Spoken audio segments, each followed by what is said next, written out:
Parliament వర్షాకాల సమావేశాలు ఈ నెల 21వ తేదీ నుంచి మొదలు కాబోతున్నాయి. దాదాపుగా నెల రోజుల పాటు ఈ సమావేశాలు జరగనున్నాయి. ఈ సమావేశాలకు సంబంధించి ఆదివారం నిర్వహించిన కేంద్ర ప్రభుత్వం అఖిలపక్ష సమావేశంలో టీడీపీ ఒక కీలక అంశాన్ని లేవనెత్తింది. లోక్సభలో టీడీపీ ఫ్లోర్ లీడర్ గా వ్యవహరిస్తున్న నర్సారావుపేట ఎంపీ లావు కృష్ణదేవరాయలు ఏపీ లిక్కర్ స్కామ్ పై పార్లమెంట్ లో చర్చ జరగాలని కేంద్ర ప్రభుత్వాన్ని కోరారు. ఈ సందర్భంగా ఆయన కీలక వ్యాఖ్యలు చేశారు. ఏపీలో జరిగిన లిక్కర్ స్కామ్ నార్మల్ కాదని అన్నారు. ఏకంగా 3,000 కోట్ల రూపాయలకు పైగా విలువ చేసే లిక్కర్ స్కామ్ జరిగిందని ఆయన చెప్పారు.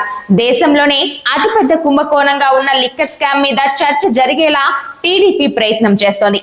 ఖచ్చితంగా ఈ అంశం మీద చర్చకు అవకాశం దక్కవచ్చు అని అంటున్నారు. అదే జరిగితే కనుక ఏపీకి సంబంధించి వైసీపీని జాతీయ స్థాయిలో దోషిగా నిలబెట్టేందుకు చర్చ జరగాలని కోరుతోంది.